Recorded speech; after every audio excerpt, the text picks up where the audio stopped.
Coca Cola पितो सगळे, पण कोका कोलाचा जन्म कुठे झाला हे माहीत आहे का? Welcome to world of coca cola Atlanta.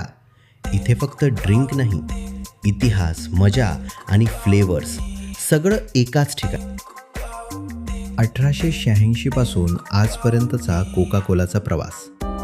जुनी जाहिरात, बॉटल्स आणि रेट्रो वाइब्स. जगभरात कोका कोला कशी दिसते माहीत आहे का? वेगवेगळ्या देशांचे लोगो, पॅकेजिंग, माइंड ब्लोईंग. आणि हा आहे सबसे बेस्ट पार्ट. जगभरचे 100+ कोका कोला फ्लेवर्स. काही आवडतील, काही आठवणीत राहतील. अटलांटाला आलात तर हा अनुभव चुकवू नका. लाईक, शेअर आणि फॉलो करा अशाच भन्नाट भटकंतीसाठी.